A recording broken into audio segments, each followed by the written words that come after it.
오늘도 귀한 찬양 감사드립니다. 여름의 얼음 냉수와 같이 하나님께서 시원하게 여기시는 귀한 찬양의 고백으로 받아주셨을 줄 믿습니다. 자, 오늘 이 시간에는 우리 로마서 12장 2절에 있는 말씀 통해서 무엇이 온전한 뜻인지 분별하라, 무엇이 온전한 뜻인지 분별하라 라는 제목으로 우리 하나님의 말씀 함께 나누도록 하겠습니다. 요즘 날씨가 참 무더운 날씨가 계속되고 있지요, 그렇죠? 안 그러십니까? 지금 시원하시다고 다 잊어버리신 것 같은데 요즘 날씨가 참 덥습니다. 더운 날씨에 무더운 장소에서 우리가 앉아 있다 보면요, 때때로 그런 경우가 있더라고요. 정신이 멍해지는 경우가 있고요, 뭔가 눈은 뜨고 있는데 우리의 생각과 마음이 어딘가에 멀리 떠나져 있는 것 같은 느낌이 들 때가 있습니다. 이러한 때일수록 우리가 정신을 잘 차려야 될 텐데요, 우리 옆에 있는 분들과 한번 이렇게 인사하시죠. 더운 날 정신줄 꽉 붙잡읍시다. 우리 이렇게 인사하겠습니다. 자, 더운 날 정신줄 꽉 붙잡으시고 살아가시기를 주님의 이름으로 축복합니다.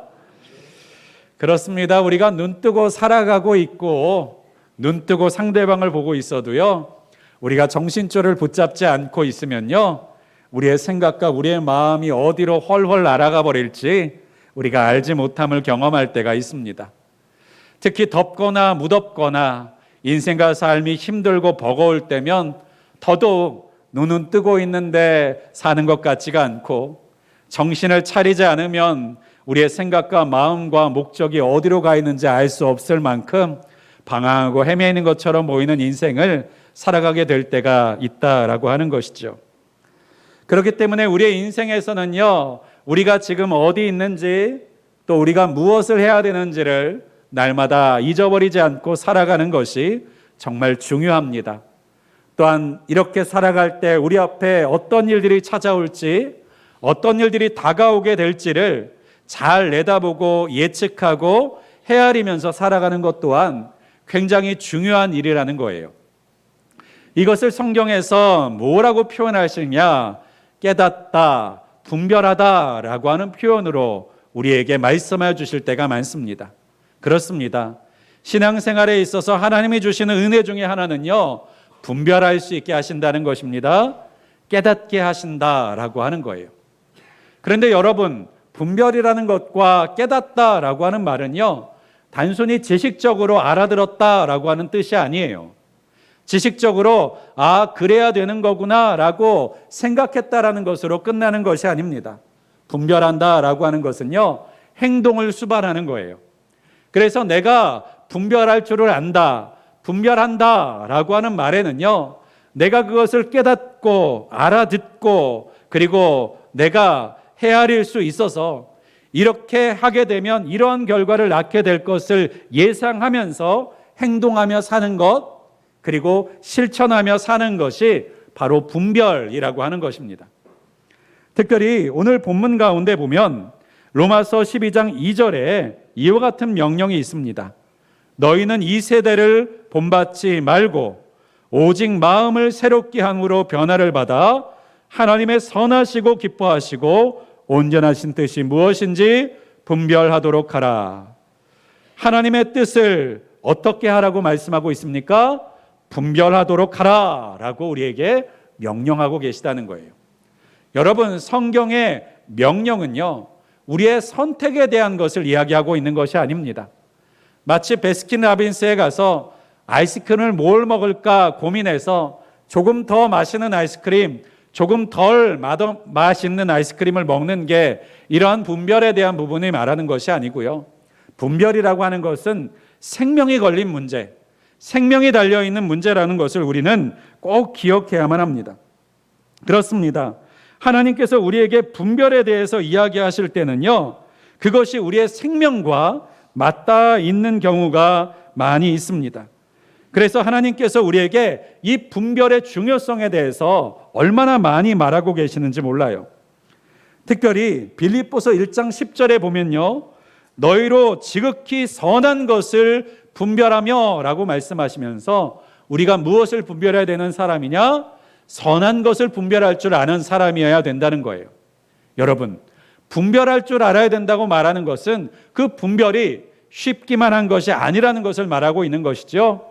여러분, 선한 것을 분별하는 것도 능력이 필요하다는 것을 여러분 꼭 기억하시기를 바랍니다. 또한 성경 가운데에서는 이 분별함을 위하여서 시대를 분별하는 일이 필요하다는 이야기를 하세요. 마태복음 16장에 보면 예수님께서 그 말씀을 듣는 사람들에게 이렇게 탄식하며 말씀하십니다. 너희가 저녁에 하늘이 붉으면 날이 좋겠다 하고 아침에 하늘이 붉고 흐리면 오늘은 날이 굳겠다 하나니 너희가 날씨는 분별할 줄 알면서 시대의 표적은 분별할 수 없느냐라고 한탄하시기도 했어요. 그러니까 예수님께서 말씀하시는 건 뭐예요? 너희들이 날씨가 흐리겠다, 날씨가 맑겠다라고 하는 것은 구분하고 분별할 줄 알면서 이 시대에 대한 영적인 분별을 하지를 못하는구나라고 하나님께서 탄식하셨다라고 하는 것이죠. 특별히 이 말씀을 통해서 우리가 기억해야 될 것은 무엇이냐? 이 시대를 분별하고 영을 분별하고 하는 것은요, 그저 어떤 선지자, 어떤 목사님이 분별해야 되는 것만이 아니라 예수 그리스도를 믿는 모든 사람들은요, 이러한 분별력을 가지고 살아가야 된다는 것을 우리에게 말하고 계시다는 거예요. 예수님께서 왜 시대를 분별하지 못하느냐 탄식하신 대상은요, 단순히 그들의 영적인 지도자의 역할을 하고 있었던 바리새인과 서기관들에게만 하신 말씀이 아닙니다. 예수님의 제자들에게만 하셨던 말씀이 아니라 모든 사람에게 하셨던 말씀인 것을 우리는 기억해야 합니다. 그렇습니다. 예수 그리스도를 믿는 사람이든지요, 예수 그리스도를 믿지 않는 사람이든지요, 하나님은 명령하십니다. 분별하라. 분별할 줄 아는 사람이 되라 라고 말씀하셨다는 거예요. 특별히 우리가 왜 이러한 시대를 분별하고 영을 분별하는 일들이 필요합니까? 그것은 우리의 세상도 우리의 시대도 우리가 만나는 사람과 환경들도요, 우리가 보는 것과 같지 않은 것들이, 우리가 생각하는 것과 같지 않은 것들이 많이 있기 때문입니다. 때로는 우리의 생각을 속이고 우리의 생각을 착각하고 오해하게 만드는 것들이 세상에 수많이 널려져 있다는 것이고, 우리를 대하는 세상 속에 그와 같은 거짓이 포장되어 있는 진리가 아닌 것들이 많이 있기 때문이라는 것이죠. 그래서 예수님께서는 제자들을 세상 가운데 보내시면서 이렇게 말씀하십니다. 마태복음 10장 16절에 보니까요, 보라, 내가 너희를 보냄이 양을 이리 가운데 보냄과 같도다. 그러므로 너희는 뱀같이 지혜롭고 비둘기같이 순결하라 라고 예수님이 말씀하셨어요. 여러분, 예수님께서 인생 가운데 우리를 보내실 때 이렇게 말씀하실 것처럼 여겨지지 않습니까? 도덕적으로 살아라, 착하게 살아라, 선하게 살아라 라고 말씀하실 것 같은데, 예수님은요, 우리를 보내시는 세상이 어떠한 곳인지를 알고 계셨다는 거예요. 그래서 우리에게 말씀하십니다. 그냥 착하기만 하면 안 된다는 거예요. 그냥 순결하기만 해서는 안 된다는 거예요. 왜 그렇습니까? 그 착함을, 그 순결함을 우리로 하여금 지킬 수 없도록 만드는 것이 세상이기 때문이에요. 그래서 예수님의 당부가 무엇입니까? 비둘기같이 순결하라고만 말씀하시는 것이 아니라 뱀과 같이 어떻게 하라고요? 지혜로우라고 말씀하는 거예요. 지혜롭지 못한 순진함은요, 어리석음이 되는 시대가 아닙니까? 지혜롭지 못한 순수함은요, 이용당하기 쉬운 인생과 삶에 어려움을 당하는 통로가 되는 것이 아닙니까? 그렇기 때문에 하나님께서는 우리에게 거룩하기만 하라, 순결하기만 해라 라고 말씀하는 것이 아니라 그 거룩함을, 그 순결함을 지켜나갈 수 있는 지혜, 바로 분별함을 가진 사람이 되라고 우리에게 당부하고 계시다는 사실을 여러분 꼭 기억하실 수 있기를 간절히 소망합니다. 특별히 우리가 예수 그리스도를 믿는 사람으로 세상을 살아가려면 우리가 죄로부터 멀리하고 우리를 날마다 회개함으로 깨끗해 하는 것도 중요하지만, 우리가 죄의 길에, 그리고 우리가 허물의 길에 들어서고 속아 넘어가지 않을 수 있는 이러한 분별과 지혜가 있어야 된다는 사실을 여러분 꼭 기억하실 수 있기를 주님의 이름으로 간절히 축원드립니다. 그런데 이 말씀을 듣다 보면 목사님, 분별이라는 말과 지혜라는 말을 왜 같이 혼동해서 쓰시는 것 같아요? 지혜면 지혜고 분별은 분별이지. 뭐 지혜했다가 분별했다, 왜 말을 이렇게 했다 저렇게 했다 이야기하세요? 라고 생각하시는 분이 혹시 졸지 않고 집중해서 들으시는 분 가운데 있으실지도 모르겠습니다. 그런데요, 성경에서 이 분별함과 이 지혜는요, 마치 동의어처럼 같은 뜻처럼 사용된다는 사실을 아십니까? 특별히 열왕기상 3장 9절과 11절에는요, 솔로몬이 하나님으로부터 지혜를 받는 그 장면이 표현되어져 있는데요, 특별히 솔로몬이 하나님께 구했던 것이 무엇인가 라고 하는 것을 우리가 살펴보기를 원합니다. 열왕기상 3장 9절인데요, 솔로몬이 이렇게 구합니다. 누가 주의 이 많은 백성을 재판할 수 있사오리이까? 듣는 마음을 종에게 주사 주의 백성을 재판하여 선악을 분별하게 하옵소서. 여러분, 솔로몬이 구했던 기도의 제목이 뭐예요? 지혜라는 말을 꺼내지 않습니다.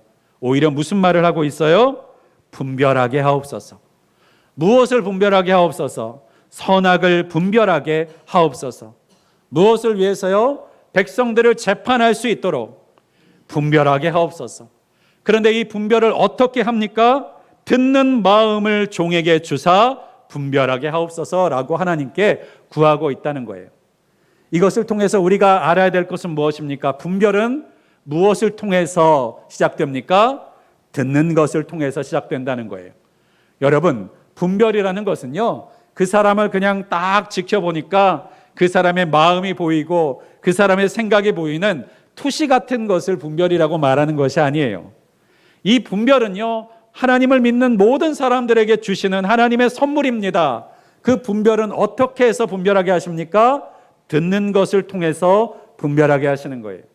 여러분, 하나님께서 분별의 은혜를 주시면 어떻게 됩니까? 우리가 누군가의 말을 들을 때 그것이 선한 것인지 악한 것인지 분별할 수 있게 하신다는 거예요. 속이는 말인지 선한 말인지 분별할 수 있게 하신다는 거예요. 나를 이용하는 말인지 아니면 나에게 유익되게 하려는 말인지를 분별하게 한다는 것입니다. 내가 지금 행해야 될 말인지 아니면 내가 피해야 될 말인지를 구별할 수 있도록 만들어주시는 것이 바로 이 분별이라는 거예요. 여러분, 여러분의 귀가 있는 것처럼 여러분의 귀에 분별의 은혜가 있기를 주님의 이름으로 축복합니다. 여러분의 귀가 듣기는 들어도 알아듣지 못하는 인생이 되는 것이 아니라 그 듣는 것을 분별할 수 있는 축복이 있으시기를 주님의 이름으로 간절히 축원드립니다. 또한 이 들음으로 인하여 분별하는 것은 또한 어떤 것까지 분별하게 되느냐? 영까지도 분별하게 된다는 거예요. 요한일서 4장 1절에 있는 말씀에 보니까요, 사랑하는 자들아 영을 다 믿지 말고 오직 영들이 하나님께 속하였나 분별하라. 많은 거짓 선지자가 세상에서 나왔습니다. 여러분, 영을 분별하는 것에 대해서 이야기하시는데 앞선 이야기대로 말하면요, 영을 분별하는 것도 무엇을 통해서 분별합니까? 들음을 통해서 분별해요.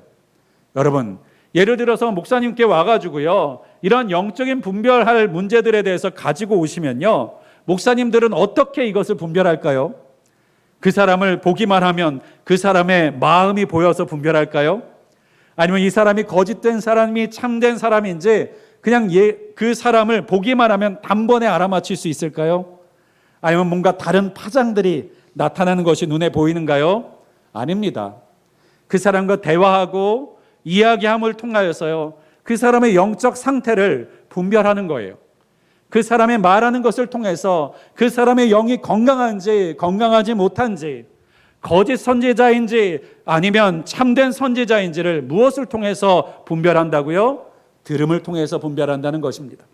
사랑하는 여러분, 이처럼 하나님께서는요, 우리에게 분별하라고 말씀하시고 들음에 대해서 얼마나 강조하고 계시는지 몰라요. 그래서 특별히 하나님께서는요, 심판에 대한 이야기를 하실 때 바로 이 들음에 대한 이야기를 하십니다. 이사야서 6장 9절에 있는 말씀에 보면요, 여호와께서 이르시되 가서 이 백성에게 이르기를 너희가 듣기는 들어도 깨닫지 못할 것이요 보기는 보아도 알지 못하리라.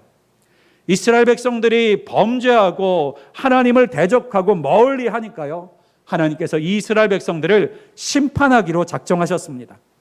그 심판하기로 작정하실 때 하나님께서 이스라엘 백성들에게 나타나게 하시는 증거, 징조가 무엇입니까?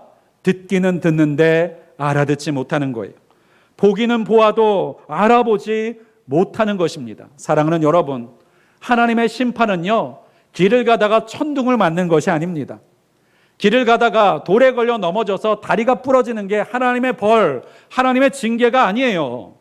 하나님의 진짜로 우리를 심판하실 때, 진정으로 하나님께서 징계하실 때 우리 가운데 찾아오는 것이 무엇입니까? 듣기는 들어도 알아차리지를 못하고, 보기는 보아도 그것을 돌아갈 줄을 모르고 피해갈 줄을 모르고 그 불행과 화와 그리고 어려움 가운데 돌진해 나가는 인생을 살아가는 것, 그것이 바로 하나님께서 징계하시고 심판하는 자에게 나타나는 징조다라고 하는 것을 여러분 꼭 기억하시기를 간절히 소망합니다. 그래서 영적으로 깨어있는 사람은요, 자기 자신을 점검해 볼 때예요.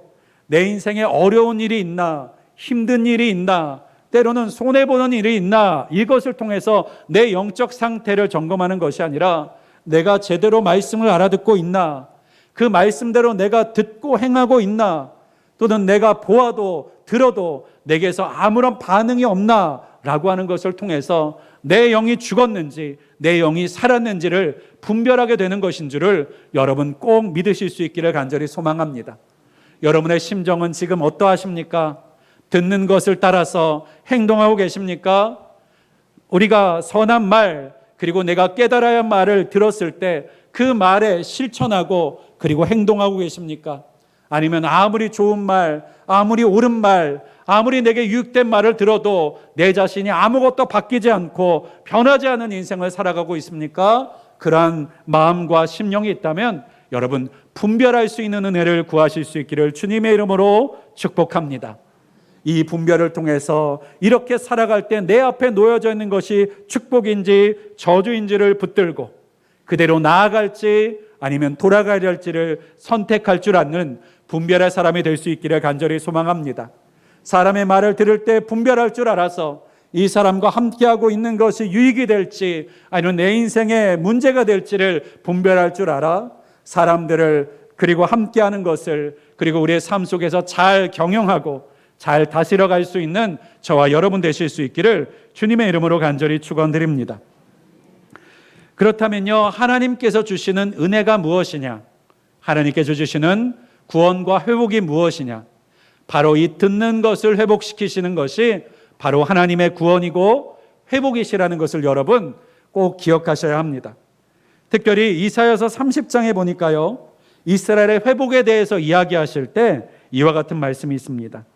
주께서 너희에게 환난의 떡과 고생의 물을 주시나 내 스승은 다시 숨기지 아니하시리니 내 눈이 내 스승을 볼 것이며 너희가 오른쪽으로 치우치든지 왼쪽으로 치우치든지 내 뒤에서 말소리가 내 귀에 들려 이르기를 이것이 바른 길이니 너희는 이리로 가라 할 것이며, 이와 같은 말씀을 우리에게 들려주십니다.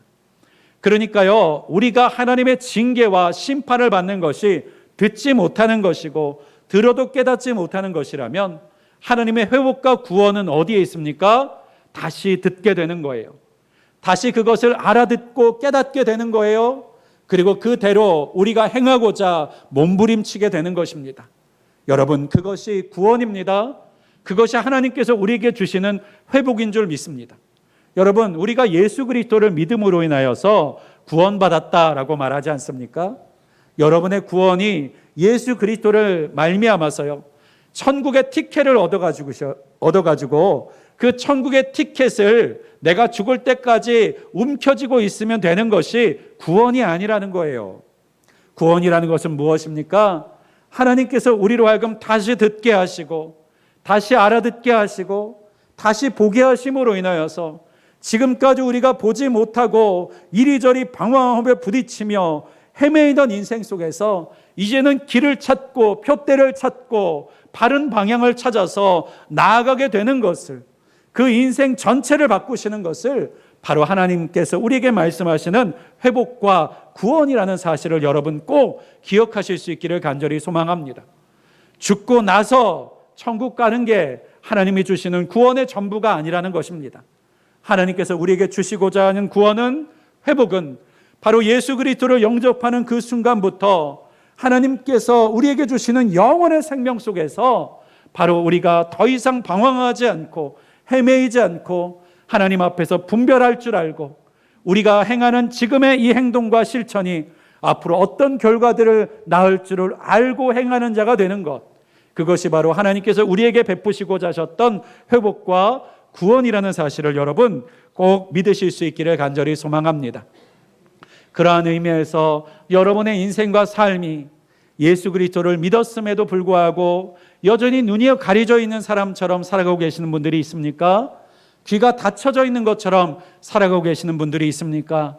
여전히 인생과 삶을 방황하고 계시는 분들이 있습니까? 어디로 가야 될지 그 방향을 알지 못한 채 헤매이는 분들이 계십니까? 여러분의 눈이 온전하게 회복되고 여러분의 인생이 온전하게 구원받는 이들이 되실 수 있기를 주님의 이름으로 간절히 축원드립니다. 특별히 하나님께서는 이 모든 일들을 예수 그리스도의 구원하심, 십자가의 은혜를 통해서 주셨습니다.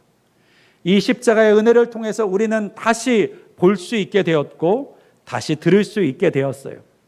그런데요, 우리가 예수 그리스도를 믿으면서도 아직도 우리는요, 보지 못하는 사람처럼, 깨닫지 못하는 사람처럼 살아갈 때가 있습니다. 왜 그럴까요?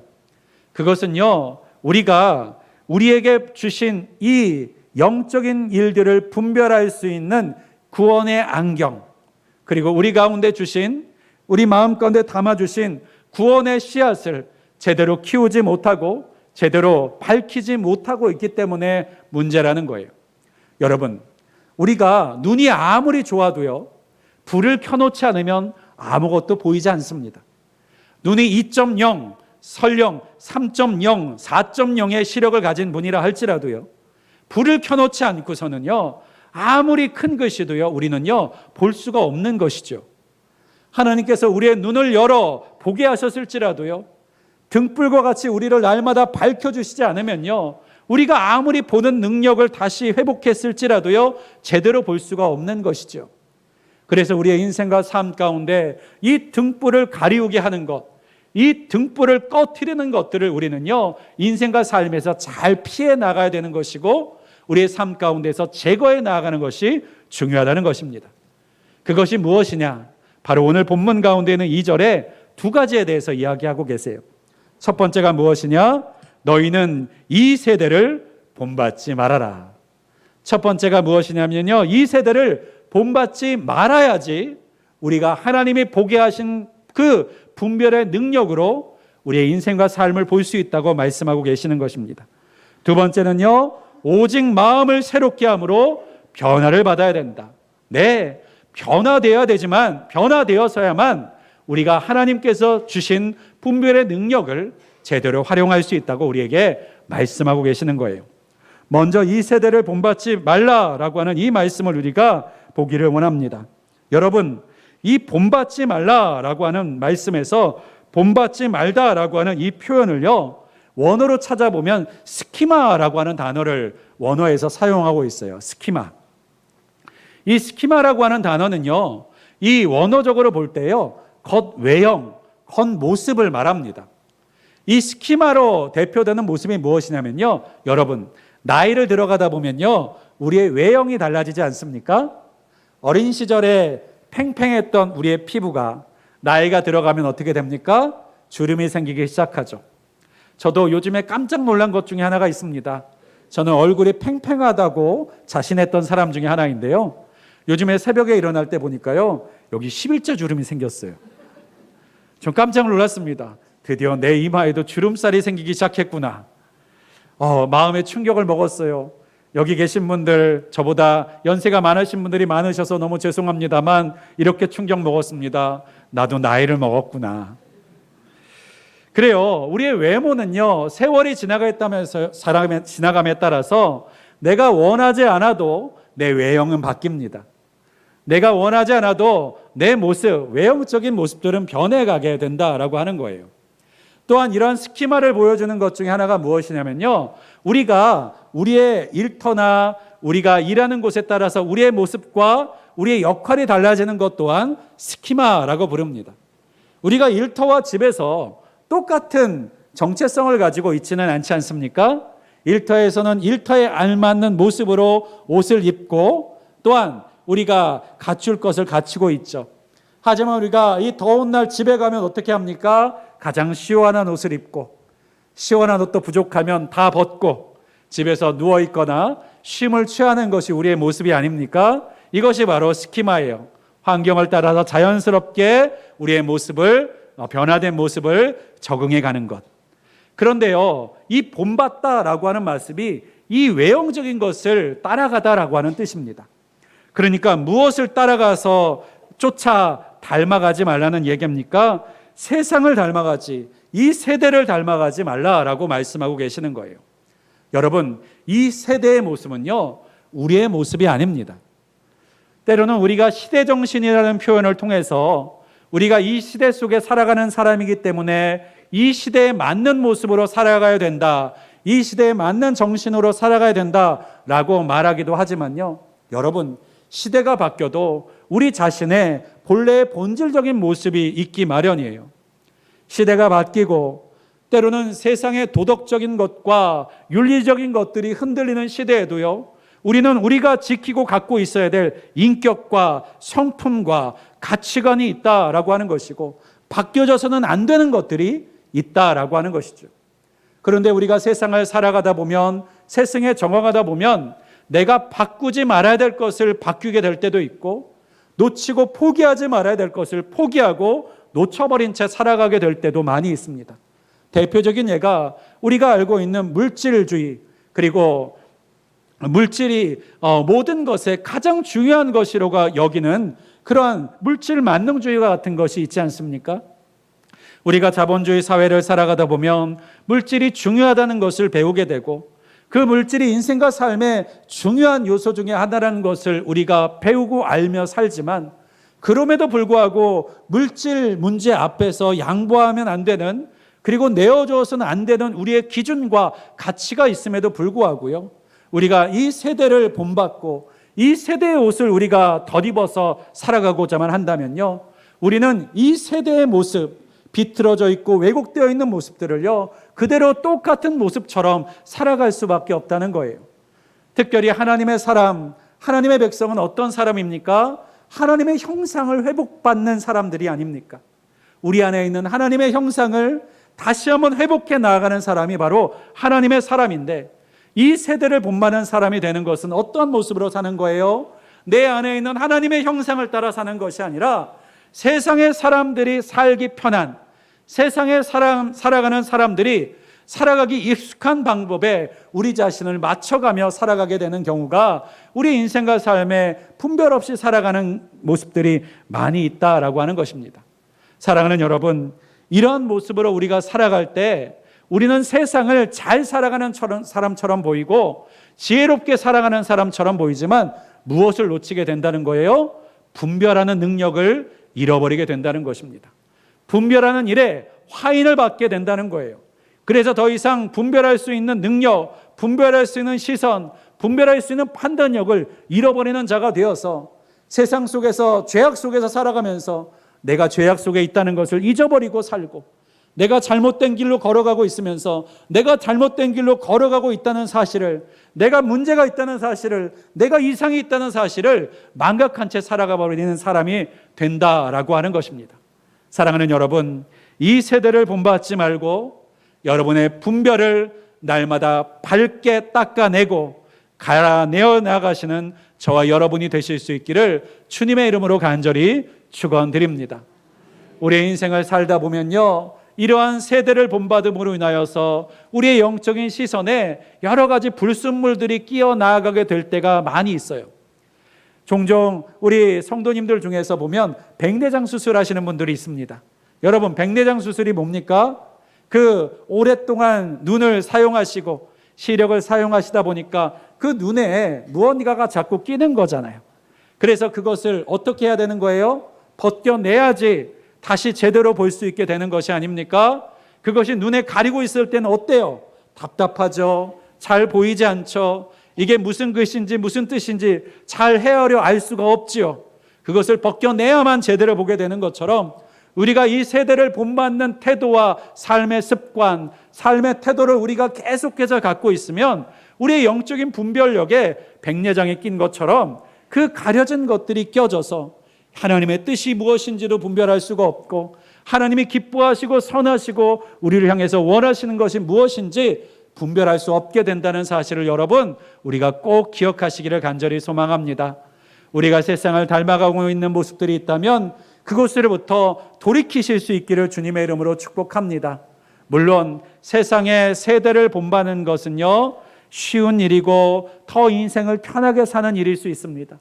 그러나 우리가 인생을 편하게 사는 것이 우리 인생의 목적이 아니라면요 우리는 거슬러 올라갈 수 있어야 돼요. 특별히 우리가 거슬러 올라간다는 표현을 쓰면요 생각나는 동물이 하나 있죠. 생물이 하나 있습니다. 바로 연어예요. 이 연어는요 그 태어난 곳으로부터 흘러가 먼 바다에서 지내다가 이제 알을 낳아야 될 때가 되면요 자신이 태어났던 장소를 나아갑니다. 그런데요 내려갈 땐 쉬운데요 그것을 거슬러 올라갈 때는 얼마나 힘들고 어려워요. 그럼에도 불구하고 연어는요 그 거친 물살을 뚫고 자신이 흘러내려왔던 곳을요 다시 거슬러 올라갑니다. 무엇 때문에 거슬러 올라갑니까? 힘이 안 들어서 거슬러 올라가는가요? 아니에요. 그곳에 내가 가야 될 목적이 있기 때문입니다. 그곳에 내가 있어야 될 존재의 가치와 이유가 있기 때문에 그것을 거슬러 올라가는 것이죠. 자신의 모든 것을 버려서라도 거슬러 올라가는 것입니다. 사랑하는 여러분, 예수 그리스도를 믿는 사람들이 왜 세상을 본받지 않으려고 합니까? 그것은 거슬러 올라가는 것처럼 어렵고 쉽지 않은 일인데요. 그 이유는요, 예수 그리스도를 믿는 사람에게는요, 비전이 있기 때문입니다. 사명이 있기 때문입니다. 내가 존재하는 존재의 가치가 무엇인지를 하나님께서 알려주셨고 깨달았기 때문이에요. 그래서 우리는요, 편안하게 쓸려나가는 인생이 아니라 거슬려 나아가는 인생을 기꺼이 선택하고 기꺼이 감수하며 인생의 좁은 길과 좁은 문을 걸어 나아가는 것인 줄을 믿습니다. 사랑하는 여러분, 우리 가운데서 이 자리에는 여러분 가운데서도 여러분의 존재의 가치를 붙들고 사시는 분이 되시기를 축복합니다. 그저 편안한 인생이 아니라 내 인생의 비전과 인생의 목적과 인생의 사명을 바라보면서 나아가는 삶이 되실 수 있기를 주님의 이름으로 축복합니다. 또 한 가지는요, 마음을 새롭게 함으로 변화를 받아야 된다는 거예요. 여러분, 변화라고 하는 것은요, 본문의 말씀을 보면 갱신이라는 표현이 담겨져 있습니다. 갱신, 새롭게 바꾸다라고 하는 뜻이에요. 이 말에 담겨져 있는 의미가 무엇입니까? 기존 방법으로는 안 된다는 거예요. 기존의 능력으로는 안 된다는 거예요. 기존의 실력으로는 안 된다는 것입니다. 새롭게 태어나야 된다는 것이에요. 새롭게 거듭나야만 한다라고 하는 것을 우리에게 말씀하고 계시다는 것입니다. 이 말은 무슨 말입니까? 우리가 하나님의 뜻과 하나님의 섭리와 하나님의 분별함에 대해서 관심 없이 세상을 본받아 세상을 닮아가던 때에 살아가던 방식과는 다른 방식으로 살아야 된다는 것을 우리에게 말씀하고 있는 거예요. 여러분, 예전에 세상을 살아갈 때 우리의 살아가는 방식, 승리의 방식, 성공의 방식을 무엇이라고 생각하며 사셨습니까? 열심이라고 생각하셨죠. 그래서요, 무언가 공부 못하는 아이들한테도요, 공부를 잘하려면 열심히 해야 된다고 말하고, 돈을 못 버는 사람이 있으면 열심히 돈 벌어야 되는 말하고, 열심은 모든 일에 만병통치약이었습니다. 그래서 어떤 문제가 생겼든 어떤 일이 있든지 열심히 하라라고 말하는 것이 모든 것의 해답인 것처럼 우리는 인생과 삶을 살아요. 원하던 목적을 이루지 못하면 네가 열심히 하지 않아서 그래. 네가 습관이나 가지고 있었던 어떠한 좋지 못한 것들을 바꾸지 못할 때에는 네가 열심히 하지 않아서 그래 라고 우리는 쉽게 단정 내리고 결론 내려줬었죠. 그러나 오늘 우리에게 말씀하고 계십니다. 우리가 온전하게 분별하는 사람이 되려면 뭐가 필요하다고요? 변화를 받는 것이 필요하다고요. 새롭게 함으로, 마음을 새롭게 함으로 변화가 필요하다는 것입니다. 여러분, 외형을 변화시켜서 새롭게 되는 것이 아니죠. 마음을 새롭게 함으로 변화되는 것입니다. 때로는 우리는요, 이 새롭게 되기 위해서요, 변화받기 위해서요, 우리 스스로 우리의 외형과 우리의 행동을 바꾸는 것에만 초점을 맞출 때가 있습니다. 좋은 습관이 생기면, 내가 어떤 행동을 계속해서 반복하게 행하게 되면 우리의 마음도 바뀌겠지. 여러분, 그러나 그것이 우리의 삶의 마음의 일부는 바뀐 것처럼 만들 수 있지만요, 우리의 마음을 진정으로 바꾸는 것은 우리의 노력과 우리의 힘만으로는 불가능한 것인 것을 성경에서 말씀하고 계시다는 사실을 여러분 꼭 기억하시기를 간절히 소망합니다.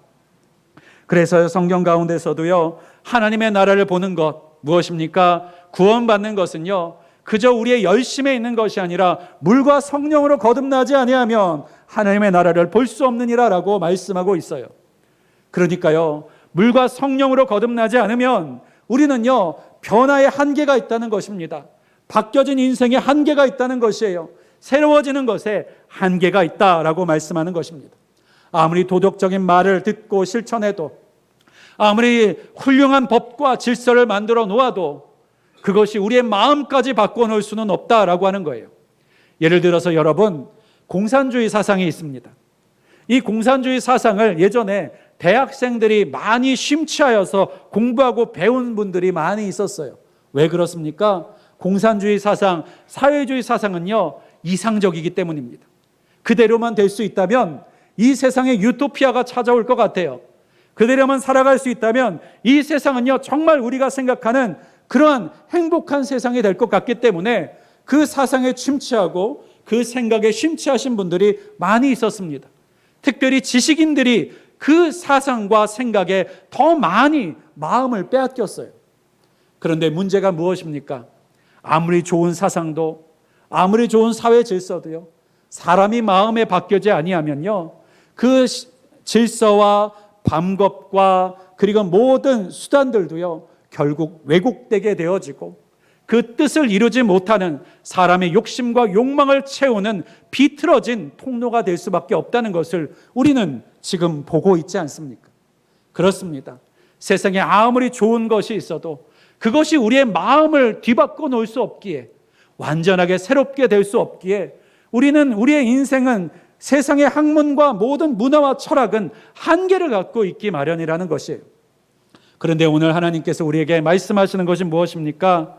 오직 마음을 새롭게 하는 방법이 있다. 마음을 새롭게 함으로 변화될 수 있는 방법이 있다. 그것이 무엇입니까? 성령께서 우리의 마음 가운데 임재하시고 찾아오시고 역사하심으로 인하여서 우리 마음의 보혜사가 되어주셔서 어떤 스승과 어떤 사람으로도 바꿀 수 없는 우리의 마음을 다시 한번 기경에 나아가시는 놀라운 은혜를 베풀어 주셨다라고 하는 것을 여러분 꼭 기억하시기를 주님의 이름으로 축복합니다.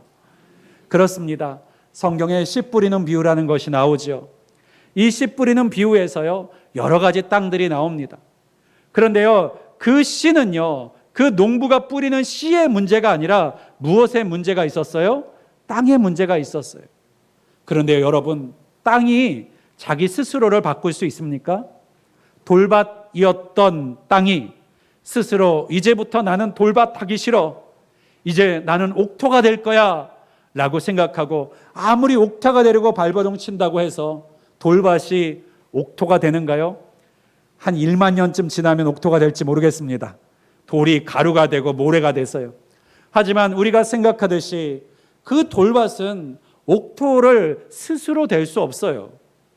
또 단단한 길가밭이 옥토가 될 수 있는 방법이 무엇입니까?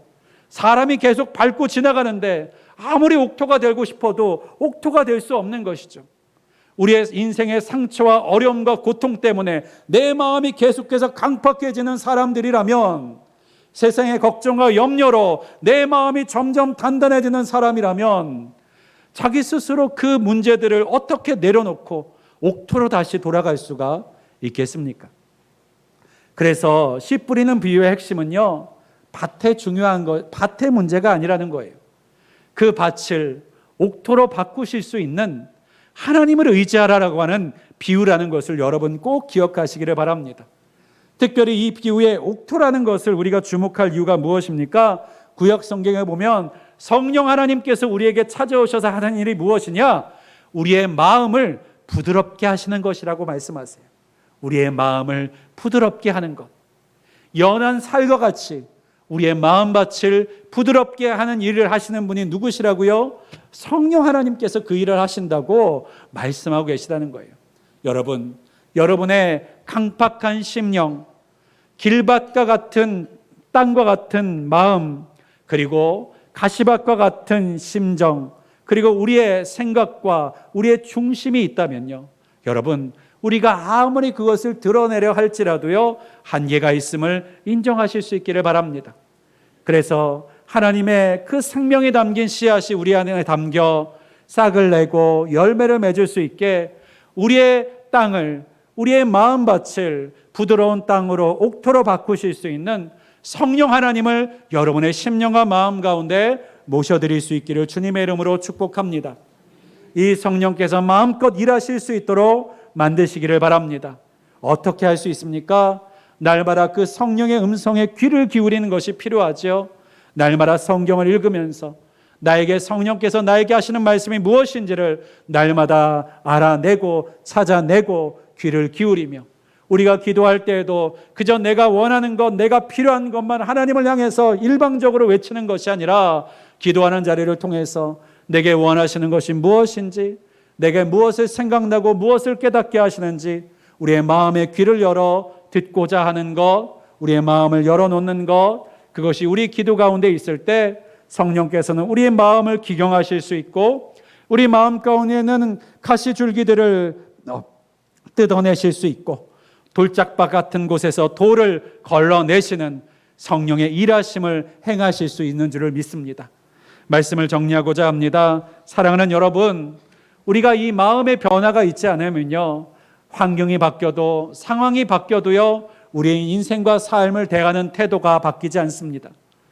이스라엘 백성들이 광야 가운데서 하나님이 그토록 매일매일 만나를 내려주시고 매일매일 구름기둥과 불기둥으로 그들을 인도하셨을지라도 그들의 40년은 뭘로 가득 차 있었어요? 원망과 불평으로 가득 차 있었다라고 하는 거예요. 우리는 때로는 단순하게 우리의 환경이 나아지면, 우리의 삶이 나아지면, 우리의 사정이 나아지면 우리가 더 행복해지고 더 믿음이 있어지고 더 하나님을 더 의지할 수 있다고 생각하지만요, 여러분, 우리의 마음이 변화되지 않는다면요, 우리의 마음밭이 다시 기경되지 않는다면요, 우리 가운데서 일어날 변화는 한계에 부딪힐 수밖에 없다는 사실을 여러분 꼭 기억하고 우리의 마음을 기경하시는 성령 앞에 날마다 우리의 마음을 올려드리실 수 있기를 주님의 이름으로 축복합니다. 여러분의 마음이 세상에 닮아가지 않도록, 세상의 외형을 쫓아가지 않을 수 있도록 날마다 그 마음을 지켜 거슬러 올라가는 분들이 되실 수 있기를 주님의 이름으로 간절히 축원드리겠습니다. 기도하겠습니다. 전능하시고 분명히 살아계신 하나님, 감사합니다.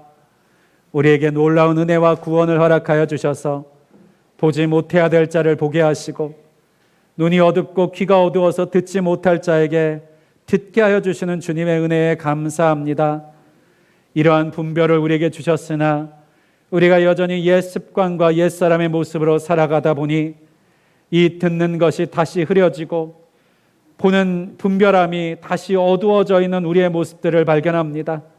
다시 한번 하나님께 구하옵나니 우리에게 다시 한번 세상을 닮아가지 아니하고 우리 주님을 닮아가는, 세상을 거슬러 올라가는 표대와 목적과 비전과 사명을 위해서 달려가는 하나님의 사람 되게 하여 주시옵소서. 또한 하나님, 우리의 마음과 심령을 변화시켜 주셔서 우리의 노력과 수고를 통해서 바꿀 수 없는 그 한계를 뛰어넘는 성령의 기경하심과 새롭게 하시는 역사가 날마다 우리 안에서 효과적으로 그리고 훌륭하게 이루어져 나아갈 수 있도록 날마다 성령의 음성에 귀를 기울이게 해주시고 우리의 날마다 우리의 심령을 하나님께서 기경하실 수 있는 최고의 장소로, 최고의 상태로 만들어 나아가는 하나님의 사람들 될 수 있도록 인도하여 주시옵소서. 이 모든 말씀 우리 주 예수 그리스도의 이름으로 간절히 기도하였습니다. 아멘.